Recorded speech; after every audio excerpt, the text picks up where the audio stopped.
Les études sur la parole, la première épître aux Corinthiens, par le frère John Nelson Darby. Introduction. L'épître aux Corinthiens présente des sujets bien différents de ceux qui nous ont occupés dans l'étude de l'épître aux Romains. Nous y trouvons des détails moraux et ce qui concerne l'ordre intérieur d'une assemblée. L'Esprit de Dieu déploie sa sagesse d'une manière directe à l'égard de cet ordre, sans qu'il soit fait mention d'anciens, ni d'autres fonctionnaires de l'assemblée. Par les travaux de l'apôtre Paul, une assemblée nombreuse avait été formée à Corinthe, car Dieu y avait un grand peuple. Au milieu d'une population très corrompue, où les richesses et le luxe se joignaient à un désordre moral tel que le nom de cette ville en était devenu proverbial. En même temps, là comme ailleurs, de faux docteurs, en général les Juifs, cherchaient à miner l'influence de l'apôtre, tandis que d'un autre côté, l'esprit philosophique ne manquait pas d'exercer sa funeste influence. Quoique Corinthe ne fût pas, comme Athènes, son siège principal. La morale et l'autorité de l'apôtre étaient compromises tout ensemble, et tout l'état de choses était des plus critiques. L'épître fut écrite à Éphèse et envoyée de cette ville, où les nouvelles de la fâcheuse condition du troupeau de Corinthe étaient parvenues à Paul, à peu près au moment où il s'était décidé à visiter les Corinthiens en se rendant en Macédoine, au lieu de suivre, comme il l'a fait, les côtes de l'Asie mineure, et puis de visiter les Corinthiens une seconde fois à son retour de ces contrées. Mais les nouvelles que l'apôtre reçut à Éphèse l'empêchèrent d'exécuter son projet, et au lieu d'aller chez les Corinthiens pour épancher son cœur au milieu d'eux, il leur écrit d'Éphèse la lettre qui est devant nous. La seconde épître a été écrite en Macédoine, lorsque Tite eut rapporté à Paul les bonnes nouvelles de l'heureux effet de celle-ci. Les sujets de cette première épître se divisent très facilement dans leur ordre naturel. Avant de blâmer les Corinthiens pour leurs fautes, l'apôtre reconnaît d'abord, chapitre 1, versets 1 à 9, toute la grâce de Dieu leur avait accordée et qu'il leur continuerait jusqu'à la journée du Christ. Paul traite ensuite, chapitre 1, verset 10 à chapitre 4, verset 21, la question des divisions, des écoles de doctrine et des prétentions de la sagesse humaine, en contraste avec la révélation et la sagesse divine. Au chapitre 5, il parle de la corruption des mœurs et de la discipline, soit par puissance ou dans la responsabilité de l'assemblée. Au chapitre 6, il s'occupe des affaires temporelles et des procès, et il traite de nouveau le sujet de la fornication, question capitale pour les chrétiens de Corinthe. Au chapitre 7, l'apôtre considère la question du mariage. Devait-on se marier? Plus l'obligation mutuelle des mariés une fois telle, et le cas d'un mari converti, la femme ne l'étant pas, ou d'une femme convertie, le mari ne l'étant pas. Au chapitre 8, Paul répond à la question de savoir si on doit manger les choses offertes aux idoles. Au chapitre 9, il traite de son apostolat. Au chapitre 10, de l'état des Corinthiens en général, du danger dans lequel ils se trouvaient d'être entraînés, soit par la fornication, soit par l'idolâtrie et les festins idolâtres. En même temps, il s'occupe des principes qui se rattachaient à ces questions, ce qui introduit la scène.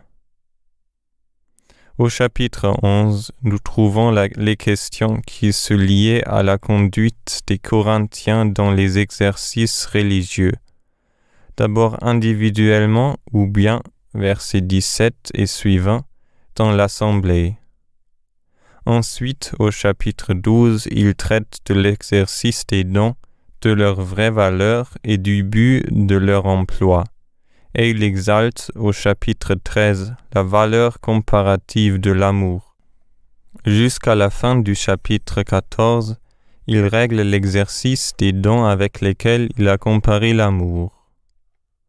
La doctrine de la résurrection que quelques-uns niaient est développée dans le chapitre 15, et spécialement celle des saints. Et enfin, au chapitre 16, Paul parle des collectes pour les pauvres de la Judée en ajoutant quelques salutations et les principes de subordination envers ceux que le Seigneur aurait suscités pour le service, même là où il n'y aurait pas d'anciens.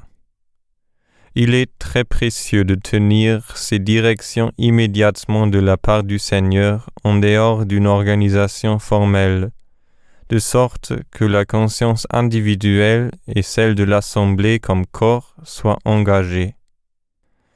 Mais il y a encore, relativement au caractère et à la structure de l'épître, quelques considérations que je ne dois pas passer sous silence.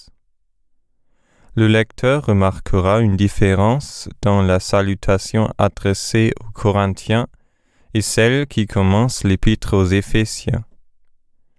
La première est à l'Assemblée de Dieu, etc., et avec tous ceux qui en tout lieu invoquent le nom du Seigneur Jésus. C'est l'Église professante, les membres en étant supposés fidèles, en tout cas ayant ce caractère jusqu'à ce qu'ils soient mis dehors, et en même temps comprenant chacun de ceux qui reconnaissent Jésus comme Seigneur, c'est la maison. De là les exhortations du chapitre 10, versets 1 à 5. Dans l'épître aux Éphésiens, l'apôtre écrit « aux saints et fidèles », et là nous avons les privilèges propres au corps. Ce caractère de l'épître aux Corinthiens qui embrasse toute l'Église professante et qui reconnaît une assemblée locale comme la représentant dans l'endroit où elle se trouve, donne à cet épître une grande importance. De plus, on voit qu'il est question de l'assemblée professante extérieure jusqu'au milieu du chapitre 10.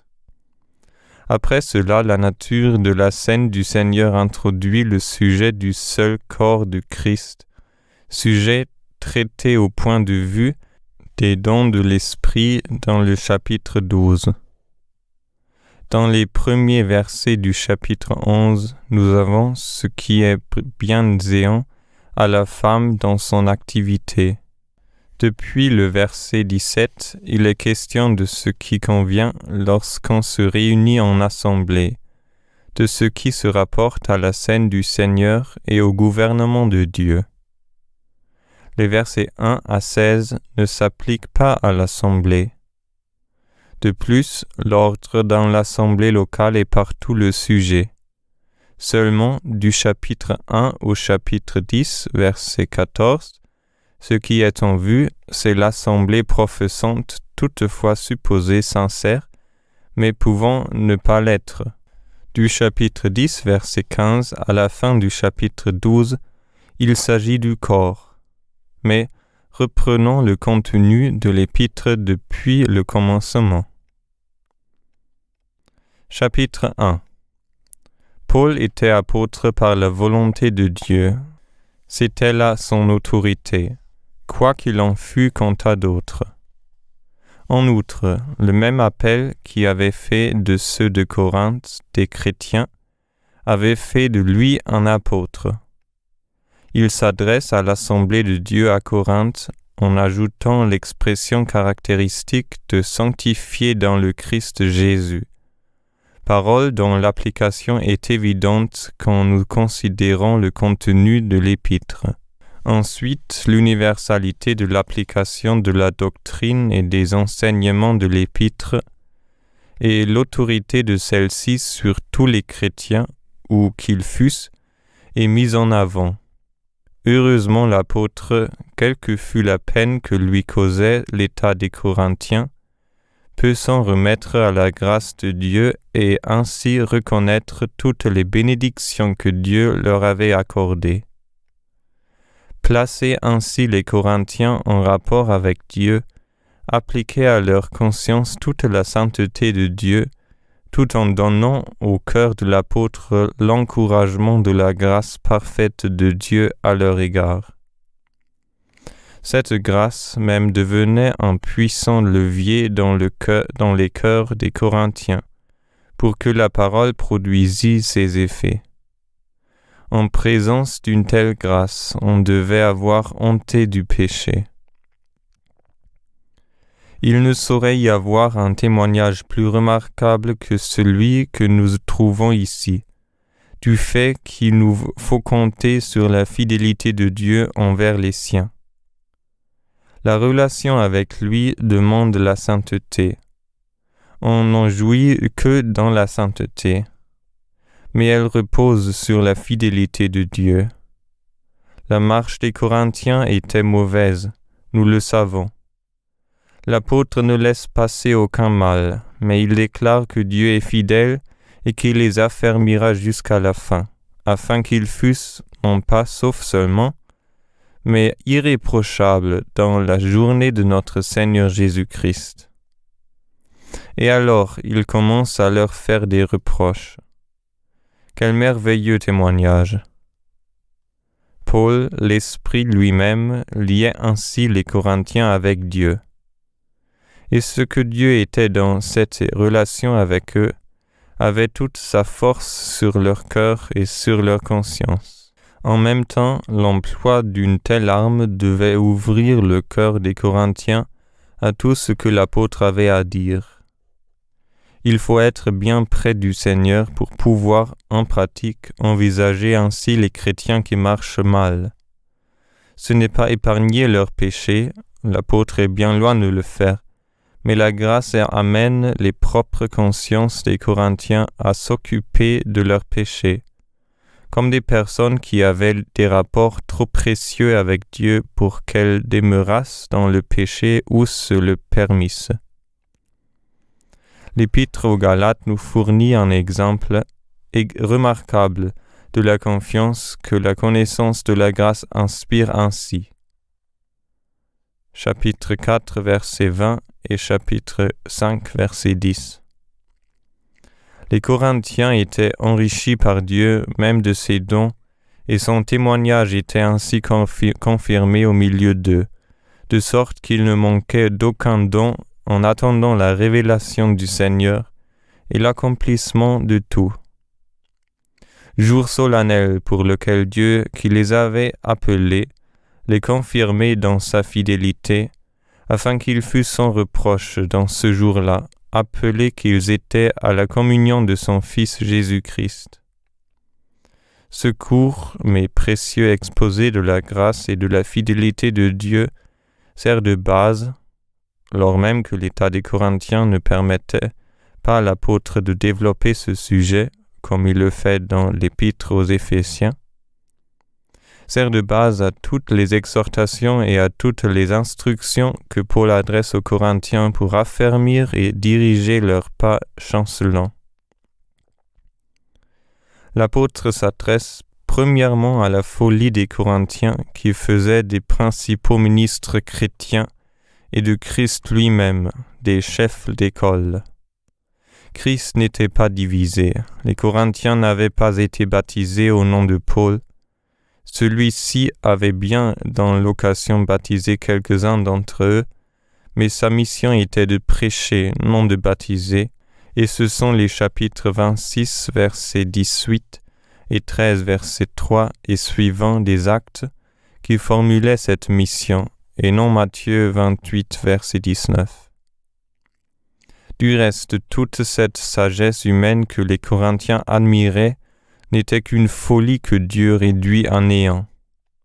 La prédication de la croix est la puissance de Dieu, et Dieu a choisi les choses faibles, les choses de rien, les choses folles selon le monde, pour anéantir la sagesse et la force de celui-ci, afin qu'il soit clairement manifesté que l'Évangile est la puissance de Dieu. Les Juifs demandaient un signe, les Grecs cherchaient la sagesse. Dieu fait prêcher Christ crucifié, scandale pour le Juif, folie pour le Grec, mais pour ceux qui sont appelés la puissance de Dieu. Versets 23 et 24. Par des choses qui ne sont pas, Dieu anéantit ce qui est, car sa faiblesse est plus forte que la force du monde, sa folie plus sage que la sagesse du siècle. La chair ne se glorifie pas devant lui. Dieu a affaire avec la conscience, quoiqu'en grâce, selon la vraie position de l'homme responsable, et il ne s'assujettit pas lui-même au jugement et au raisonnement de l'esprit de l'homme, complètement incompétent en cela, et qui sort de sa place comme s'il pouvait juger Dieu. Mais en outre, le chrétien est plus même que l'objet des instructions de Dieu. Il est lui-même de Dieu dans le Christ Jésus. Il tire sa vie, son être, sa position en tant que chrétien de Dieu. Et Christ est de la part de Dieu pour lui sagesse, justice, sainteté et rédemption. Le tout en contraste avec les prétentions de l'esprit humain, avec la fausse justice du juif sous la loi, avec les moyens et la mesure de sainteté que celle-ci fournissait, et enfin avec la faiblesse de l'homme dont Dieu ôtera les dernières traces dans la délivrance qu'il opérera par sa puissance en Christ, au jour où il mettra la dernière main à l'œuvre de sa grâce. Ainsi, nous sommes de Dieu. Christ est tout pour nous de la part de Dieu, afin que celui qui se glorifie dans le Seigneur. Court mais puissant témoignage de ce qu'est le christianisme dans ses éléments. Chapitre 2. C'est dans cet esprit que Paul était venu au commencement au milieu des Corinthiens. Il n'avait voulu connaître que Christ, et Christ dans son état d'humiliation et d'abaissement, objet du mépris des hommes insensés. La parole de l'apôtre n'avait pas l'attrait charnel d'une éloquence factice, mais elle était l'expression de la présence et de l'action de l'esprit, et de la puissance qui accompagnait cette présence. La foi des Corinthiens reposait ainsi, non sur les belles paroles de l'homme qu'un autre plus éloquent ou plus subtil pouvait éclipser, mais sur la puissance de Dieu, fondement solide pour nos faibles âmes. Le nom de Dieu en soit béni. Cependant, une fois l'âme enseignée et établie dans la doctrine du salut en Christ, il y avait une sagesse dont l'apôtre parlait, non la sagesse de ce présent siècle, ni des princes de ce siècle qui périssent et toute leur sagesse avec eux, mais la sagesse de Dieu en mystère, un conseil secret de Dieu, révélé maintenant par l'Esprit, établi dans son propos arrêté pour notre gloire avant que le monde fût. Conseil avec toute leur sagesse, aucun des princes de ce monde n'a connu. S'ils eussent connu, ils n'auraient pas crucifié celui dans la personne duquel tout devait être accompli, le Seigneur de gloire. Verset 8. L'apôtre ne touche pas le sujet du mystère, parce qu'il devait nourrir les Corinthiens comme des enfants. Il ne le mentionne que pour le mettre en contraste avec la fausse sagesse du monde. Mais la manière dont cette sagesse est communiquée est importante. Ce qui n'était jamais monté au cœur de l'homme, Dieu l'a révélé par son esprit, car l'esprit sonde toutes choses, même les choses profondes de Dieu. Versets 9 et 10. Il n'y a que l'esprit d'un homme qui est en lui, qui sache les choses que cet homme n'aura pas communiquées. Ainsi, personne ne connaît les choses de Dieu, sinon l'Esprit de Dieu. Or, c'est l'Esprit de Dieu que l'apôtre et les autres vases de révélation avaient reçus afin qu'ils connussent les choses gratuitement données de Dieu. Versets 11 et 12. Cela nous présente la connaissance des choses elles-mêmes dans les vases de révélation. Ensuite, ces instruments de Dieu devaient communiquer les choses, et ils le faisaient, non en parole que l'art de l'homme enseignait, mais en parole que l'Esprit, que Dieu lui-même, enseignait, communiquant des choses spirituelles par un moyen spirituel. La communication était par l'Esprit, aussi bien que la chose communiquée. Il manquait encore une chose pour que d'autres possédaient cette révélation, savoir la réception de ces communications. Cette réception exige aussi l'action de l'Esprit. L'homme naturel ne les reçoit pas, elle se discerne spirituellement.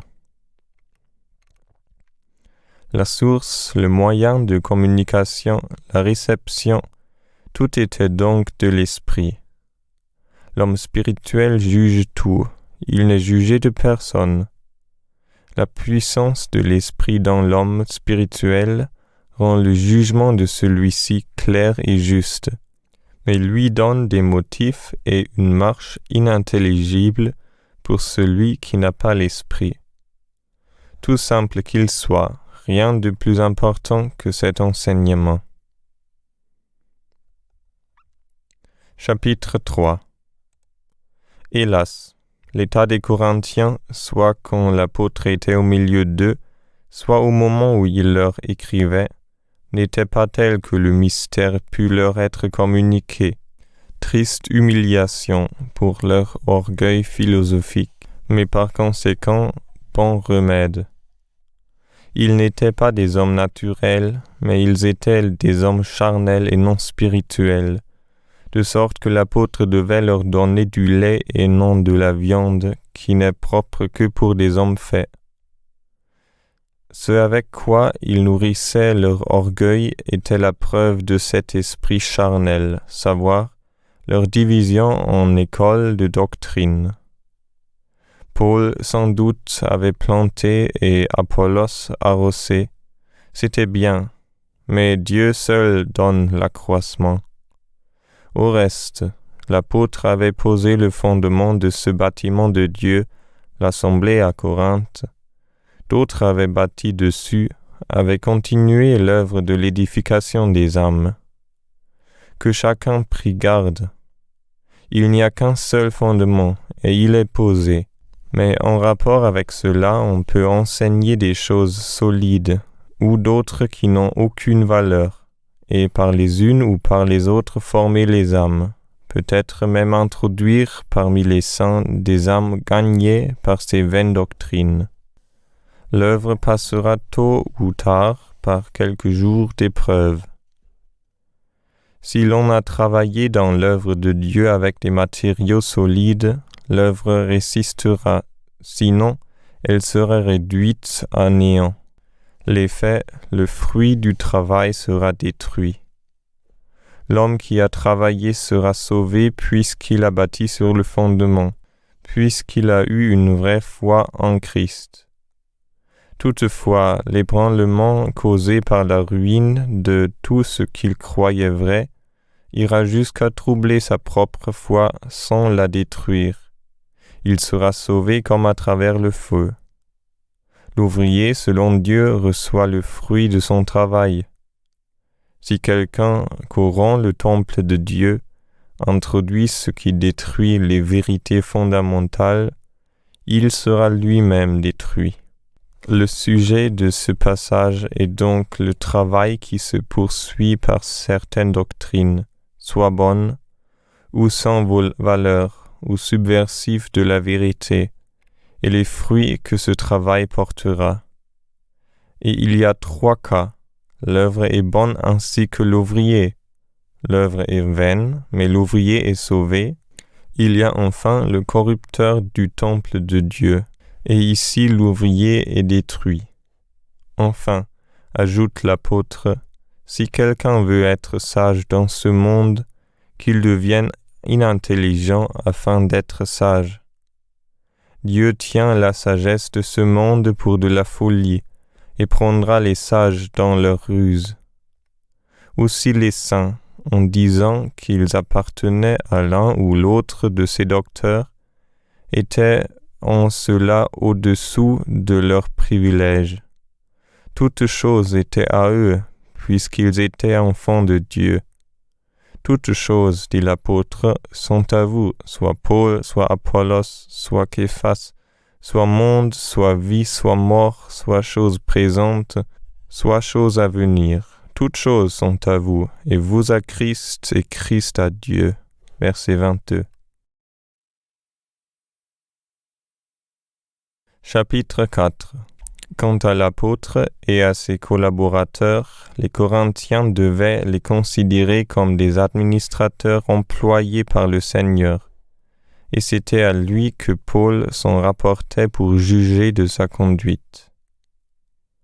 Le jugement que l'homme pouvait porter sur lui ne lui importait guère. Il ne se sentait coupable de rien. Cela ne le justifiait toutefois pas. Cependant, celui qui le jugeait, qui l'examinait, c'était le Seigneur. Et, après tout, c'était lui aussi qui donnait à l'un ou à l'autre ce qu'il pouvait faire valoir dans le service. Paul avait jugé bon, en traitant ce sujet, de citer les noms dont les Corinthiens se servaient dans leur division charnelle, et ceux, spécialement le sien et celui d'Apollos, dont on ne pouvait se servir pour prétendre qu'ils mettaient les autres de côté pour s'élever eux-mêmes. Mais quel était le réel état des choses? Les Corinthiens méprisaient l'apôtre. Oui, dit-il, nous avons été honnis, méprisés, persécutés, en détresse. Vous avez été à votre aise comme des rois. Ce reproche fondé sur leurs propres prétentions et sur les reproches qu'ils avaient faits eux-mêmes à l'apôtre devait les toucher au vif, si quelque sensibilité leur restait. Paul avait été avec ses compagnons la balayure du monde, pour l'amour de Christ, pendant que les Corinthiens se reposaient au sein du luxe et du bien-être. Et même au moment où il leur écrivait, c'était encore sa position. Plus à Dieu, dit-il, que vous régnassiez, que le jour de Christ fût là, afin que nous régnassions avec vous. Paul était sensible aux peines par lesquelles il passait, tout en les supportant avec joie. Lui et ses compagnons d'œuvre étaient exposés en public, de la part de Dieu, comme pour être le grand et dernier spectacle des jeux merveilleux dont ce monde était l'amphithéâtre, pour être, comme les témoins de Dieu, livrés à la fureur d'un monde féroce. La patience et la douceur étaient leurs seules armes. Cependant, Paul ne disait pas cela aux Corinthiens pour leur faire honte. Il les avertissait comme ses chers enfants, car ils étaient ses enfants. Quoiqu'ils pussent avoir eu 10 000 maîtres, il les avait tous engendrés lui-même par l'Évangile. Qu'ils fussent donc ses imitateurs. En tout cela, on peut voir le jeu profond d'un cœur noble, blessé au plus haut degré, mais dont la blessure faisait ressortir une affection qu'il s'élevait au-dessus de sa douleur. C'est là ce qui distingue d'une manière si frappante l'œuvre de l'Esprit Saint dans le Nouveau Testament, comme en Christ lui-même. L'Esprit est venu dans le sein de l'assemblée.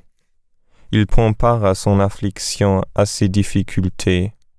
Il remplit l'âme de celui qui s'intéresse à l'assemblée, en lui faisant sentir ce qui s'y passe, en le lui faisant sentir selon Dieu, mais avec un cœur réellement humain. Qui est-ce qui pouvait produire tous ces sentiments envers des étrangers, sinon l'Esprit de Dieu? Qui aurait pu entrer dans ces choses avec toute la perfection de la sagesse de Dieu pour agir sur le cœur, pour délivrer la conscience, pour former l'intelligence et la mettre en liberté, sinon l'Esprit de Dieu? Toutefois, le lien individuel du ministère apostolique devait se former et se fortifier. C'était l'essence de l'œuvre de l'Esprit Saint dans l'Assemblée de lier ainsi tout ensemble. On voit l'homme. Sans cela, on n'aurait pas eu Paul et ses chers frères et les tendres affections qui liaient Paul à ces derniers. On voit l'Esprit Saint que les Corinthiens avaient contristé sans doute, agir dans l'apôtre avec une sagesse divine pour diriger les Corinthiens dans le droit chemin avec toute l'affection de leur Père en Christ. Timothée, son fils dans la foi et par un cœur qui aimait Paul comme un père, pouvait prendre part à cette affection. Paul l'avait envoyé. Lui-même allait bientôt se rendre à Corinthe. Quelques-uns disaient que non, et en prenaient occasion de se glorifier en son absence. Mais l'apôtre allait venir lui-même et mettrait tout à l'épreuve, car le royaume de Dieu ne consistait pas en paroles, mais en puissance. Les Corinthiens désiraient-ils qu'il vînt avec une verge ou avec amour et douceur?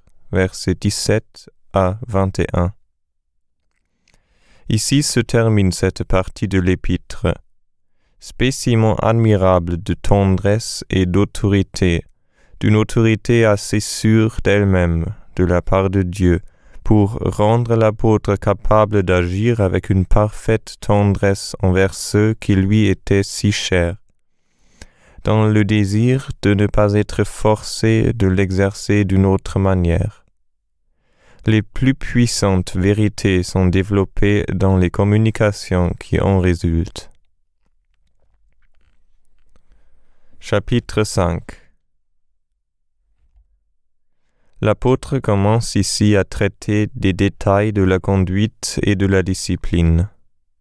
Et d'abord il parle de la souillure charnelle, poussée, au milieu des Corinthiens, au dernier point que puisse atteindre une conscience endurcie. Ceux qui cherchaient leur propre influence comme docteurs laissaient faire les Corinthiens. L'apôtre condamne sans réserve leur état et règle ensuite la discipline. Christ avait été offert comme agneau de Pâques et il devait célébrer la fête sans levain, en se purifiant du vieux levain pour être, de fait, ce qu'ils étaient devant Dieu, une pâte sans levain. Pour ce qui regarde la discipline, voici l'enseignement de l'apôtre. Avant que les Corinthiens sussent qu'il était de leur devoir de retrancher le méchant, et que Dieu leur en avait confié le pouvoir et imposé l'obligation, le sentiment moral du mal, au moins, aurait dû les porter à s'humilier devant Dieu et à le prier d'ôter du milieu d'eux le mal ou celui qui le faisait. Ils étaient tout au contraire enflés d'orgueil. Mais maintenant l'apôtre leur enseigne ce qu'il fallait faire, et il renforce ses instructions de toute son autorité apostolique. Il était au milieu d'eux en esprit, sinon de corps, eux étant réunis ensemble, et il était au milieu d'eux avec la puissance du Seigneur Jésus pour livrer un tel homme à Satan. Mais comme un frère pour la destruction de la chair, afin que son esprit fût sauvé dans la journée de Christ. Versets 3 à 5. Ici, nous est montré en exercice toute la puissance de l'Assemblée dans son état normal, unie à l'énergie apostolique et dirigée par elle.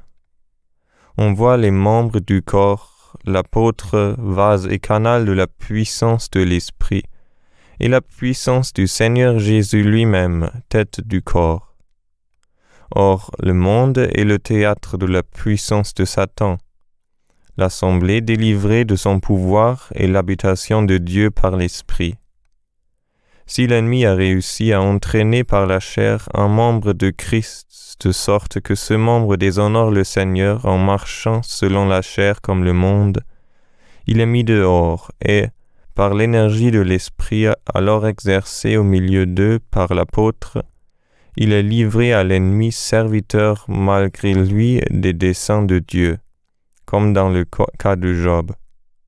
Pour que la chair du chrétien qu'il n'avait pas su tenir pour morte, et par laquelle en conséquence il avait été moralement sous la puissance de Satan, fût détruite et brisée physiquement.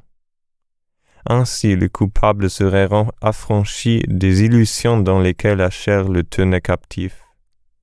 Son esprit apprendrait à discerner la différence entre le bien et le mal, et à connaître ce que c'est que le péché. Le jugement de Dieu se réaliserait au-dedans de lui et ne s'exécutera pas sur lui au jour où ce jugement sera définitif pour la condamnation de ceux qui le subiront. Cette discipline était une grande grâce, quoique sa forme fût terrible. Elle nous présente un merveilleux exemple du gouvernement de Dieu, qui fait de l'inimitié de l'adversaire contre les saints un instrument de leur bénédiction spirituelle. Nous avons un enseignement clair sur ce sujet dans l'histoire de Job, où le sujet tout entier est pleinement développé. Seulement nous avons ici en plus ce qui naturellement ne se trouve pas dans l'histoire de Job, savoir la preuve que, dans son état normal, la puissance apostolique étant là, l'Assemblée exerçait elle-même ce jugement sur le pécheur, ayant par l'Esprit le discernement nécessaire et l'autorité de Christ pour le faire. Ensuite, quelle que soit la capacité spirituelle de l'Assemblée pour manier cette épée du Seigneur, car cela est de la puissance, son devoir positif et ordinaire est constaté à la fin du chapitre.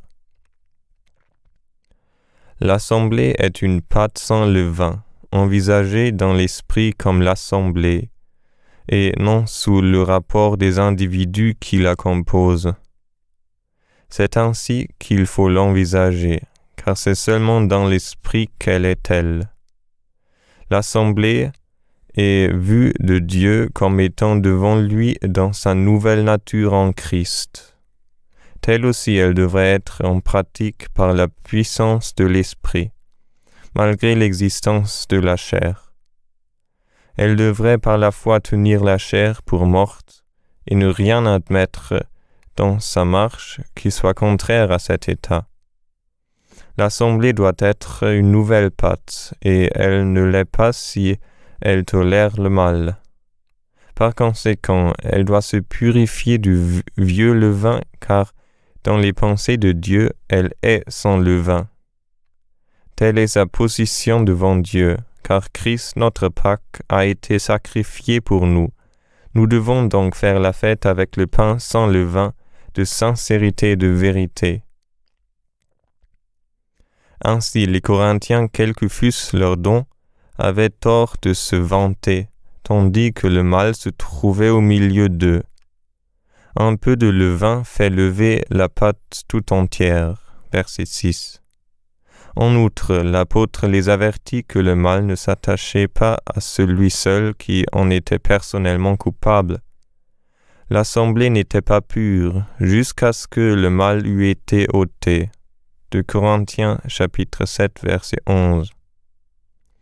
Les Corinthiens ne pouvaient pas se séparer dans la vie ordinaire de tous ceux qui, dans le monde, marchaient dans la corruption, car dans ce cas il faudrait sortir du monde. Mais si quelqu'un s'appelle frère et marche dans la corruption, on ne doit pas même manger avec un tel homme. Dieu juge ceux qui sont en dehors de l'assemblée. L'assemblée elle-même doit juger ceux qui sont au-dedans et mettre dehors celui qui peut être appelé méchant. Chapitre 6. Les versets 1 à 11 de ce chapitre traitent la question des torts faits par des frères. Il était honteux que ceux qui doivent juger le monde et les anges fussent incapables de juger des misérables affaires de ce monde. L'apôtre veut donc que les moins estimés dans l'assemblée soient employés à ce service. D'ailleurs, ne devait-il pas plutôt supporter les torts qu'on pouvait leur faire? Au lieu de cela, ils faisaient tort eux-mêmes. Or, certes, ni les méchants ni les injustes n'hériteront du royaume de Dieu. Verset 9. Merveilleux mélange de révélations surprenantes, de moralité immuable, quelle que fût d'ailleurs la suprématie de la grâce, et d'ordre et de discipline ecclésiastique. L'Assemblée est unie à Christ. Quand Christ jugera le monde et prononcera sur le sort des anges, elle lui sera associée et prendra part au jugement que Christ exécutera, car elle a son esprit et sa pensée. Cependant, rien d'injuste n'entrera dans ce royaume. Comment, en effet, le mal pourrait-il être jugé par quelqu'un qui y prend son plaisir? Les chrétiens donc, poursuit l'apôtre, ne devraient pas avoir des procès devant les tribunaux du monde, mais ils devraient avoir recours à l'arbitrage des frères, service qui, ayant si peu à faire avec la spiritualité chrétienne, convenait aux plus faibles d'entre eux. Au reste, ce qu'il fallait avant tout, c'était de supporter le tort qu'on pouvait vous faire. Quoi qu'il en soit, les injustes n'hériteront pas le royaume. Le judaïsme, qui se plaisait dans une sainteté charnelle fondée sur des règles extérieures, d'un côté et d'un autre, l'esprit du monde et la conformité à ses voies, voilà les deux dangers qui menaçaient l'assemblée de Corinthe.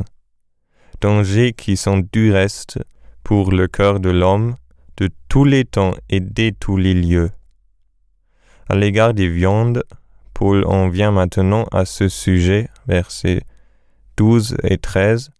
La règle est simple, parfaite liberté, puisque tout est permis, vraie liberté, en ce qu'on n'est esclave d'aucune de ces choses.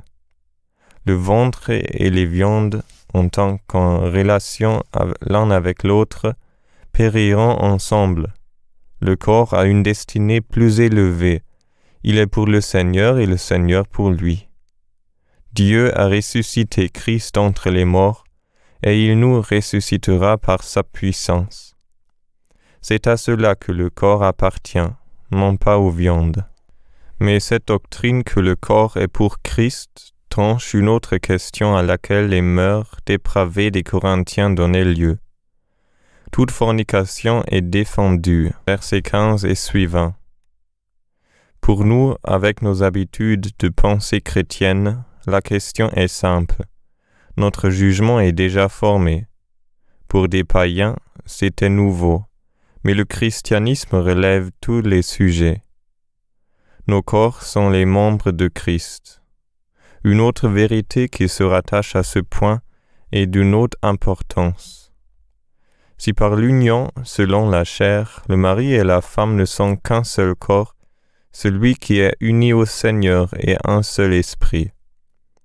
L'esprit dont la plénitude est en Christ est le même esprit qui demeure en moi et m'unit à Christ.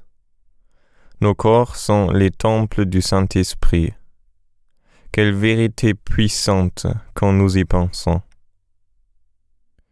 De plus, nous ne sommes pas à nous-mêmes, mais nous avons été achetés à un grand prix, au prix du sang de Christ qui s'est offert pour nous. Par conséquent, nous devons glorifier Dieu dans nos corps qui sont à lui. Et ce puissant et universel mot doit gouverner sans exception toute notre conduite. Notre vraie liberté, c'est d'être à Dieu. Faire quelque chose pour soi-même, c'est le dérober aux droits de celui qui nous a achetés pour être siens. Tout ce que l'esclave était, Tout ce qu'il gagnait était la propriété de son maître. Il n'était pas maître de lui-même. Tel est le chrétien. Hors de là, il est misérablement asservi au péché et à Satan. L'égoïsme le gouverne, et l'éternel bannissement de la source de l'amour est sa fin. Horrible pensée. Mais en Christ, nous sommes les objets spéciaux et les vases de cet amour. Nous avons donc ici de puissants motifs de sainteté. La valeur du sang de Christ par lequel nous sommes achetés, et le fait que nous sommes les temples du Saint-Esprit.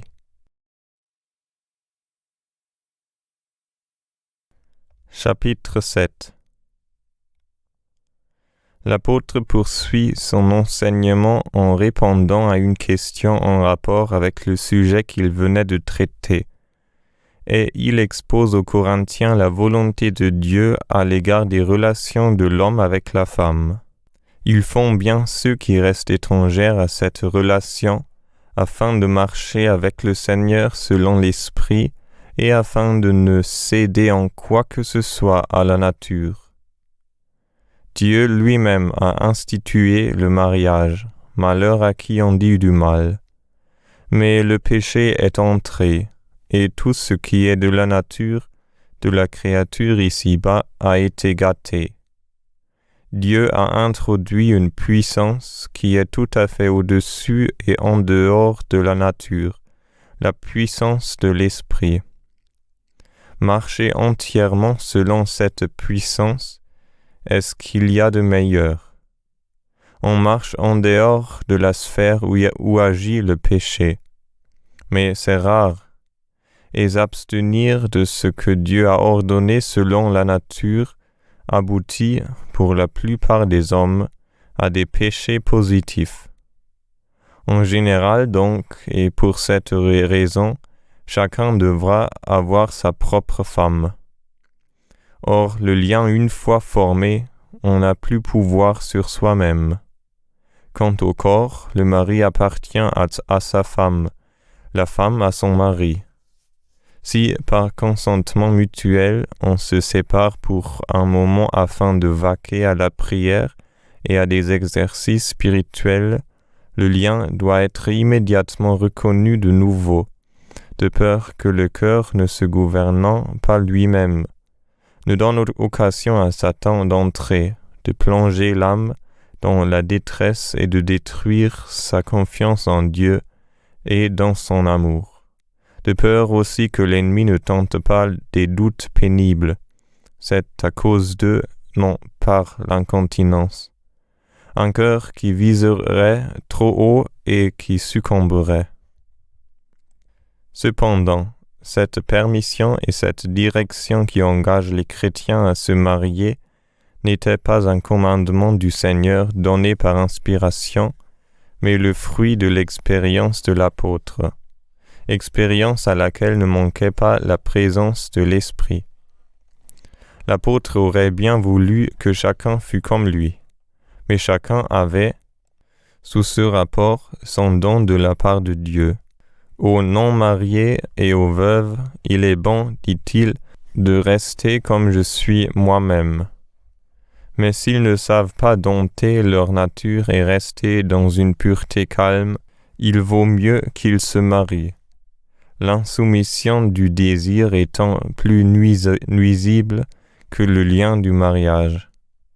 Quant au mariage lui-même, versets 10 et suivants, il ne s'agissait plus d'un conseil d'expérience. Le commandement du Seigneur était positif. La femme ne doit pas se séparer de l'homme, ni l'homme de la femme. Et s'ils se séparent, le lien entre eux n'est pas rompu.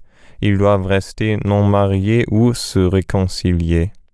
Lorsque l'homme était converti et la femme non convertie, ou que l'inverse avait lieu, le cas devenait plus compliqué. Selon la loi, un homme qui aurait épousé une femme d'entre les gentils, une femme par conséquent profane ou impure, se souillait et devait renvoyer cette femme, et les enfants qui étaient nés de cette union n'avaient aucun droit aux privilèges juifs. Ils étaient rejetés comme impurs. Voyez Esdras chapitre 10 verset 3. Le contraire a lieu sous la grâce. Le mari converti sanctifie la femme et vice-versa, et leurs enfants sont censés purs devant Dieu. Ils ont part au droit ecclésiastique du parent converti. C'est là le sens du mot saint, employé en rapport avec la question d'ordre et de relations extérieures vis-à-vis de Dieu, que suggérait l'obligation qui, en pareil cas, avait force sous la loi de renvoyer femmes et enfants. Ainsi le croyant ne doit pas renvoyer sa femme incrédule, ni la femme croyante abandonner un époux incrédule. Si l'homme incrédule abandonnait sa femme croyante, ou si la femme incrédule abandonnait l'homme croyant, la femme ou l'homme croyant était définitivement libre. Que si l'incrédule, homme ou femme, s'en va, le frère n'est plus assujetti à considérer celle qui l'a abandonné comme sa femme, ni la sœur à considérer l'homme qui l'abandonne comme son mari. Mais nous sommes appelés à la paix et non à chercher une telle séparation. Car que c'est le mari croyant s'il ne sera pas le moyen de la conversion de sa femme incrédule, ou la femme croyante si elle ne sera pas le moyen de la conversion de son mari incrédule. Verset 16. Car nous sommes sous la grâce. Au reste, chacun doit marcher comme Dieu le lui a départi. Verset 17. Pour ce qui concerne les occupations et la position dans ce monde en général, la règle donnée ici est que chacun demeure dans l'état où il se trouvait lorsqu'il a été appelé. Mais il doit y demeurer avec Dieu et ne faisait rien qui ne le glorifiait. Si l'état en lui-même était contraire à la volonté de Dieu, il est clair qu'on y saurait rester avec Dieu et que d'y demeurer serait un péché. Mais la règle générale est de rester dans l'état où l'on se trouve et d'y glorifier Dieu. Versets 18 à 24. L'apôtre ayant parlé du mariage des non-maris et des veuves, répond aux questions qu'on lui avait faites aussi sur les personnes de l'un et de l'autre sexe qui étaient demeurées vierges. Versets 25 et suivants. Sur ce point, il n'avait aucun commandement de la part du Seigneur. Il pouvait seulement donner son avis comme quelqu'un à qui le Seigneur avait fait la grâce d'être fidèle. Or, l'apôtre estimait qu'il était bon de demeurer dans cette condition, vu l'état du monde et les difficultés de la vie chrétienne. Es-tu lié à une femme, dit-il, ne cherche pas à en être séparé. N'es-tu pas lié à une femme? Ne cherche pas de femme. Verset 27. Si l'on se marie, on fait bien, mais en ne se mariant pas, on fait encore mieux. Celui qui n'a jamais connu de femme, en se mariant ne pêche point, mais il aura des afflictions dans la chair, dans la vie d'ici-bas. Verset 28. On remarquera qu'il ne s'agit pas dans ce passage de la fille du chrétien, mais du propre état personnel de celui-ci. Si l'homme lui-même tient ferme et a pouvoir sur sa propre volonté, c'est la meilleure voie. S'il se marie, il fait bien. S'il ne se marie pas, c'est mieux encore. Il en est de même pour la femme. Si l'apôtre disait que, à son avis, cela était mieux, il avait l'Esprit de Dieu. Son expérience faite sans esprit, mais c'était celle d'un homme qui, si quelqu'un en avait le droit, pouvait dire qu'il avait l'Esprit de Dieu. Au reste, le temps était difficile, et Paul veut que les hommes mariés soient comme n'ayant pas de femme, les acheteurs comme ne possédant rien, ceux qui usent du monde comme n'en usant pas comme étant à eux. L'apôtre désire les voir tout libres de soucis et sans distraction pour servir le Seigneur. Si en se tenant pour mort à la nature, cet effet n'est pas produit, on n'y gagne rien, on y perd. Ceux qui sont mariés sont préoccupés des choses d'ici-bas pour plaire à leurs femmes et subvenir aux besoins de leurs enfants.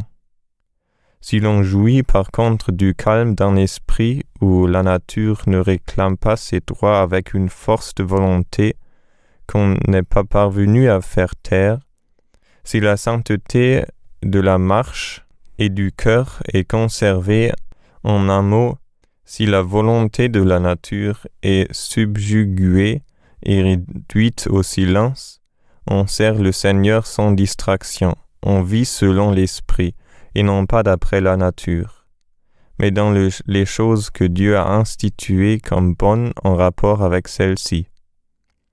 Quant à l'esclave, il peut se consoler par la pensée qu'il est l'affranchi du Seigneur. Mais vu la difficulté qu'il y a souvent à concilier la volonté d'un maître païen ou même peu spirituel avec celle de Dieu, si l'esclave peut être affranchi, il doit profiter de l'occasion. Remarquons ici en passant deux choses. D'abord, la sainteté que respirent toutes ces directions à l'égard de ce qui touche de si près au désir de la chair. Les institutions de Dieu formées pour l'homme innocent sont maintenues dans toute leur intégrité, dans toute leur autorité. Elles sont, dans l'état où l'homme se trouve actuellement, une sauvegarde contre le péché auquel la chair sollicite l'homme de se laisser aller. Mais l'esprit introduit une nouvelle énergie au-dessus de la nature et qui affaiblit nullement l'autorité de l'institution. Si l'on peut vivre au-dessus de la nature pour servir librement le Seigneur, c'est un don de Dieu. C'est une grâce dont on fait bien de profiter. Mais un second principe très important ressort de ce chapitre. L'apôtre distingue nettement entre son expérience spirituelle, entre ce que l'Esprit lui donnait en rapport avec les exercices de sa vie individuelle, c'est-à-dire entre la sagesse spirituelle quelque élevée qu'elle fût, et l'inspiration. Sur certains points, il n'avait aucun commandement de la part du Seigneur. Il donnait le résultat auquel il était arrivé par le secours de l'Esprit de Dieu dans une vie de fidélité remarquable et aidé par l'Esprit qui lui arrivait peu de contrister. Mais ce n'était pas un commandement du Seigneur.